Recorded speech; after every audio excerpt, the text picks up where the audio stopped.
அனைவருக்கும் வணக்கம். நான் உங்கள் விதுர்ஷன். இது உங்கள் விதுர்ஷன் டிகோட்ஸ். இன்றைக்கு நாங்க இந்த காணொலியில பிரதானமா என்னத்தை பற்றி பார்க்க போறோம்னு சொன்னா, இலங்கையினுடைய உள்ளாட்சி சபை தேர்தல்களை நடத்துவதற்கான முன்னேற்பாடுகள் எல்லாரும் தற்பொழுது தீவிரமாக நடைபெற்றுக் கொண்டு வருகிறது. அதனுடைய அப்டேட் என்ன அப்படின்றதான் இந்த காணொலியில பார்க்க போறோம். காணொலிக்கு போறதுக்கு முன்னாடி நீங்க நம்ம சேனலை சப்ஸ்கிரைப் பண்ணலன்னு சொன்னா இப்பவே சப்ஸ்கிரைப் பண்ணிக்கொள்ளுங்க. அதே போல பக்கத்துல இருக்க பெல் ஐக்கனை கிளிக் பண்ணி ஆல் என்ற ஆப்ஷன் எனேபிள் பண்ணிக்கொள்ளுங்க. அப்பதான் நான் போடக்கூடிய வீடியோஸ் எல்லாத்தையும் உங்களுக்கு உடனுக்குடன் பார்த்துக் கொள்ளக்கூடிய மாதிரி இருக்கும். சரி, வாங்க காணொலிக்குள்ள போகலாம். இலங்கையினுடைய ஜனாதிபதியான அனுரகுமார திசாநாயக்கா அவர்கள் நேற்றைய தினம் கண்டியில் அமைந்திருக்கின்ற தலதா மாளிகைக்கு விஜயம் செய்து வழிபாட்டு நிகழ்வுகளில கலந்து கொண்டிருக்கின்றார். அப்படி அவர் வழிபாட்டதற்கு பிறகு இந்த மல்வத்த பீடம் அதே போல அஸ்கிரிய பீட மகாநாயக்க தேரர்களை சந்தித்து உரையாற்றி இருக்கிறார். அந்த இடத்துல ஒரு விஷயத்த சொல்லியிருக்கார். இலங்கையினுடைய தேசிய பாதுகாப்புல எந்த பிரச்சனையும் இல்லை, பாதாள உலக கோஷ்டியினர்களுக்கு இடையில் நடக்கின்ற சம்பவங்கள் தான் தற்போது நாட்டில் அதிகரிச்சு கொண்டு வருது அப்படின்ற மாதிரி ஒரு கருத்தையும் தெரிவிச்சிருந்தார். அதே போல அவர் இன்னும் ஒரு முக்கியமான ஒரு செய்தியை அந்த இடத்துல அவர் சொல்லியிருந்தார். அது என்னன்னு சொன்னா, இலங்கையில உள்ளூராட்சி சபை தேர்தல்களை நடத்துறதுக்குரிய சகல ஏற்பாடுகளையும் அரசாங்க தரப்பிலிருந்து செய்யப்பட்டிருக்கிறதாகவும், தேர்தல்கள் ஆணைக்குழுவுக்கு அரசாங்கத்திலிருந்து நிதியை பெற்றுக்கொண்டு தேர்தல்களை நடத்தக்கூடியதற்கான இயலுமை தற்போது கிடைக்கப்பட்டிருக்குது. தேர்தலை நடத்துறதுல அரசாங்க தரப்பு சார்பில் எந்த தடைகளும் தேர்தல்கள் ஆணைக்குழுவுக்கு இல்லை அப்படின்ற ஒரு விஷயத்தை முன் வச்சிருந்தார். அதற்கு பிறகு இந்த உள்ளூராட்சி சபை தேர்தல்கள் குறித்த பல செய்திகளை சமூக வலைதளங்களையும் சரி பிரதான செய்தி ஊடகங்களையும் எங்களுக்கு பார்க்கக்கூடியதாக இருந்தது. அது பற்றி நாங்கள் பார்த்தோமாக இருந்தால், இலங்கையை பொறுத்தவரையில 24 மாநகர சபைகள், அதே போல 41 நகர சபைகள், அதே போல 276 பிரதேச சபைகளை கொண்டு அமைந்திருக்கப்பட்டதுதான் இந்த உள்ளூராட்சி சபைகள். இந்த உள்ளூராட்சி சபைகளுக்கான தேர்தலானது இறுதியாக 2018ஆம் ஆண்டு நடைபெற்றது.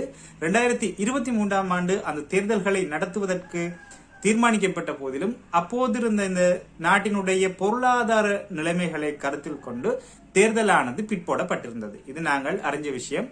அதுக்கு பிறகு இந்த தேர்தல்கள் எப்போது நடைபெறும் அப்படின்ற கேள்வி நீடிச்சிருந்தாலும் அதுக்கிடையில நாங்கள் ஜனாதிபதி தேர்தல் அதே போல பாராளுமன்ற தேர்தல்கள் சொல்லி 2 தேர்தல்களை நடத்தி முடித்து இப்போது தேசிய மக்கள் சக்தி அப்படின்னு சொல்லப்படுகின்ற இந்த என்பிபி அரசாங்கம் பொறுப்பேற்றதற்கு பிறகு உள்ளூராட்சி சபை தேர்தல்களை ஏப்ரல் மாதத்தில் நடத்துவதற்கான ஏற்பாடுகள் செய்யப்பட்டிருக்கிறது. இருந்தபோதும் ஏப்ரல் மாதம் எப்போது தேர்தல் நடைபெறும் எப்படி என்பதற்கான எந்த ஒரு உத்தியோகபூர்வமான திகதிகளும் அறிவிக்கப்பட இல்லை. இருந்தாலும் ஏப்ரல் மாதம் 26ஆம் தேதி வருகின்ற சனிக்கிழமை தேர்தல்களை நடத்துவதற்கான வாய்ப்புகள் அதிகம் உள்ளதாக நம்பகமான வட்டாரங்களில் இருந்து பல செய்திகள் கசிந்திருக்கின்றது. சரி, அது எப்ப நடக்கும் அப்படின்றத நாங்கள் பார்ப்போம். அதுக்கிடையில எதிர்வருகின்ற வியாழக்கிழமை தேர்தல்கள் ஆணைக்குழு கூட உள்ளது. அப்படி தேர்தல்கள் ஆணைக்குழு கூடி தேர்தல்களை நடத்துறதுக்கான தீர்மானங்கள் மேற்கொள்ளப்படும் அப்படின்னு சொல்லப்பட்டால் கூட அதற்கு முன்னரே தேர்தலுக்கான திகதியை அறிவிக்கக்கூடிய அதிகாரம் தேர்தல்கள் ஆணைக்குழுவிட காணப்படுது அப்படி என்ற ஒரு விஷயத்தையும் தேர்தல்கள் ஆணையாளர் ரத்நாயக் அவர்கள் தெரிவிச்சிருக்கிறார். அதே போல பாராளுமன்றத்தில் தற்போது இந்த வரவு செலவு திட்ட விவாதங்கள் நடைபெற்றுக் கொண்டிருக்கிறதால அதுவரையிலான காலப்பகுதியில இந்த தேர்தல்களை அறிவிக்க வேண்டாம் என்றவும், அதாவது வேட்புமனு தாக்கல் செய்யறதுக்கான இந்த கால எல்லையை இந்த வரவு செலவு திட்ட விவாதங்கள் முடிந்ததற்கு பிறகு அறிவிக்குமாறு எதிர்கட்சிகள் சார்ந்த தரப்புல ஒரு கோரிக்கை முன்வைக்கப்பட்டிருப்பதாகவும் தேர்தல்கள் ஆணையாளர் நாயகம் சமன் ரத்நாயக் அவர்கள் தெரிவிச்சிருந்தார். அதே போல அவர் இன்னொரு விடயத்தையும் தெரிவிச்சிருந்தார். என்னன்னு சொன்னார், அதற்கிடையிலேயே அதாவது ஏப்ரலுக்கு முன்னுக்கே இந்த வேட்புமனு தாக்கலுக்குரிய நடவடிக்கைகளை மேற்கொள்றதுக்கு அரசாங்க தரப்பினர் சொன்னதாகவும் அவர் ஒரு கருத்தை தெரிவிச்சிருந்தார். இது எப்படி இருந்தாலும் ஏப்ரல் மாதம் 26ஆம் தேதி தேர்தல் நடைபெறும் அப்படி என்றது ஒரு உத்தியோகபூர்வமற்ற ஒரு நம்பகமான செய்தி அப்படின்னு சொல்லி வச்சுக்கொள்ளும்.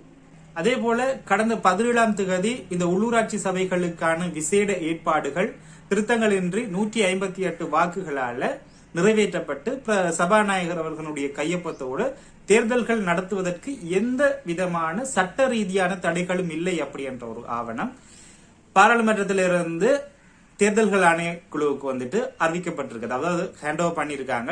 இப்ப இந்த தேர்தலை நடத்துறது எப்பன்றத முடிவெடுக்கின்ற அந்த ஃபுல் அத்தாரிட்டியா இருக்கிறவங்க யாருன்னு சொல்லி பார்த்தோம்னு சொன்னா, இலங்கை தேர்தல்கள் ஆணையாளர் அதே போல இலங்கை தேர்தல்கள் ஆணைக்குழு. அவங்க விரும்புகின்ற அல்லது அவங்க நடத்த தீர்மானிக்கின்ற திகதியில தான் தேர்தல்கள் நடைபெறும் அப்படின்றதும் இங்க நாங்கள் கவனித்துக் கொள்ளக்கூடிய ஒரு விஷயமாக இருக்குது. இன்னும் ஒரு செய்தியை பார்க்கக்கூடியதாக இருந்தது. ஏப்ரல் மாதத்துல இந்தியாவினுடைய பிரதமரான நரேந்திர மோடி அவர்கள் உத்தியோகபூர்வ விஜயம் ஒன்றை இலங்கைக்கு மேற்கொள்ள இருக்கிறார். அவருடைய விஜயத்துல ஜனாதிபதி அனுரகுமார திசாநாயக்க, அதே போல பிரதமர் ஹரணி அமரசூரிய போன்றவர்களையும், அதே போல தமிழ் அரசியல் கட்சி சார்ந்தவர்களையும் அவர் சந்திக்க இருக்கிறதாகவும், அதே போல திருகோணமலையை மையப்படுத்தி பல அபிவிருத்தி வேலை திட்டங்களை ஆரம்பிக்கப்படக்கூடிய வாய்ப்புகள் இருக்கு அப்படின்ற மாதிரியான செய்திகளையும் பார்க்கக்கூடியதாக இருந்தது. இந்த இந்திய பிரதமரனுடைய வருகைக்கு பிறகு இலங்கையினுடைய உள்ளூராட்சி சபை தேர்தல் நடக்கிறதுக்கான வாய்ப்புகள் அதிக அளவில் காணப்படுறதாகவும் செய்திகள் இப்போது கசிந்த வண்ணம் உள்ளது. அதே போல இந்த உள்ளூராட்சி சபை தேர்தலோட தொடர்புடைய இன்னும் ஒரு செய்தியை பார்க்கக்கூடியதாக இருந்தது. 9 தமிழ் கட்சிகள் இணைந்து உள்ளூராட்சி சபை தேர்தலை எதிர்நோக்க தயாராக இருக்கிறது அப்படின்ற மாதிரி ஒரு செய்திதான். நேற்றைய தினம் யாழ்ப்பாணம் இனுவில் பகுதியில 9 கட்சியினர் சேர்ந்து ஜனநாயக தமிழ் தேசிய கூட்டமைப்பினுடைய சின்னமான சங்கு சின்னத்துல போட்டியிடுறதுக்கு ஒரு இணக்கப்பாட்டுக்கு வந்திருக்கிறாங்க. அதன் அடிப்படையில் நாங்கள் பார்த்தோமாக இருந்தால் தமிழீழ மக்கள் விடுதலை கழகம், ஈழ மக்கள் புரட்சிகர விடுதலை முன்னணி, தமிழீழ விடுதலை கழகம், ஜனநாயக போராளிகள் கட்சி, தமிழ் தேசிய கட்சி, தமிழ் மக்கள் கூட்டணி, தமிழ் தேசிய பசுமை இயக்கம், ஜனநாயக தமிழரசு கட்சி, சமத்துவ கட்சி என்று சொல்லி இந்த 9 கட்சிகளும் ஒன்றாக சேர்ந்து இந்த சங்கு சின்னத்துல போட்டியிடுறதுக்கான ஒரு இணக்கப்பாட்டுக்கு வந்திருக்கிறாங்க.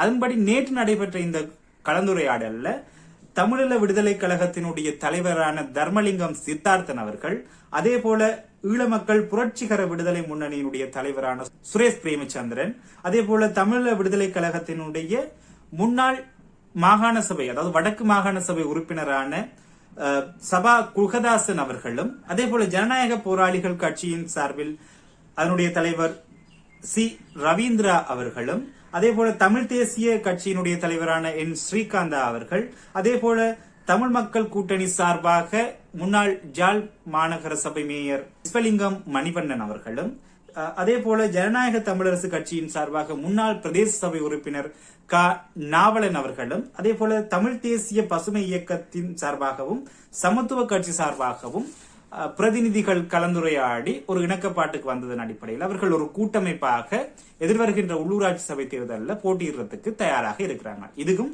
இந்த உள்ளூராட்சி சபை தேர்தலோட தொடர்புடைய செய்திகளாக பார்க்கக்கூடியதாக இருந்தது. அதே போல இன்னும் ஒரு செய்தி மிக முக்கியமான செய்தியாக பார்க்கப்படுகின்றது. அது என்னன்னு சொன்னா, சர்வதேச மனித உரிமைகள் சபையினுடைய 28வது மாநாடானது ஜெனீவாவில் ஆரம்பமாக இருக்கிறது. 24ஆம் தேதி, அதாவது இன்றைய தினத்திலிருந்து ஏப்ரல் மாதம் 4ஆம் தேதி வரைக்கும் இந்த ஜெனீவா கூட்டத்தொடரானது ஜெனீவாவில் வந்துட்டு நடக்க இருக்குது. இந்த ஜெனீவா கூட்டத்தொடரில் கலந்து கொள்றதுக்காக அமைச்சர் விஜித கேரத் தலைமையிலான குழுவினர்கள் நேற்றைய தினம், அதாவது ஞாயிற்றுக்கிழமை 23ஆம் தேதி ஜெனீவாவுக்கு பயணமாகியிருக்கிறார்கள். இப்படி பயணமானவர்கள் வந்துட்டு இலங்கையினுடைய நல்லிணக்கம், மனித உரிமைகள் சார்ந்த விடயங்களை உலக தரப்பினருக்கு எடுத்துரைக்கும் விதமாக ஒரு அறிக்கையையும் அவர்கள் சமர்ப்பிக்க இருக்கிறார்கள்.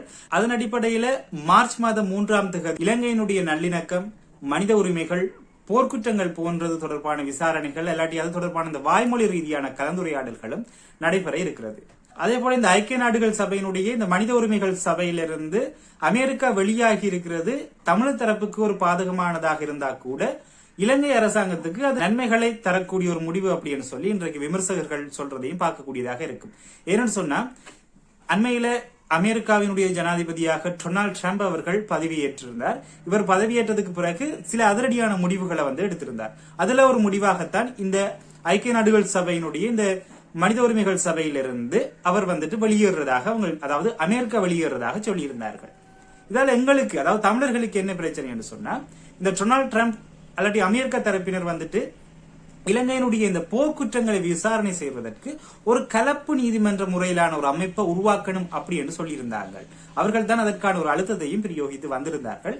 இருந்தாலும் தற்போது அமெரிக்கா இதிலிருந்து வெளியாகி இருக்கிறது, அல்லாட்டி அதிலிருந்து அங்கத்துவத்தை நீக்கி இருக்கிறது தமிழர் தரப்புக்கு ஒரு பாதகமான விடயமாகத்தான் அவதானிக்கப்படுகின்றது. அப்படி இருந்தாலும் பூகோள அரசியலுக்கு ஏற்ற மாதிரித்தான் இதன் இந்த நகர்வுகள் நகரும் அப்படி என்பதில் எவ்விதமான மாற்று கருத்தும் இல்லை. எனவே இந்த காணொலி குறித்த உங்களுடைய கருத்துக்களை மறக்காம கருத்து பகுதியில் தெரிவிங்க. மற்றொரு காணொலியில சந்திக்கலாம். நன்றி, வணக்கம்.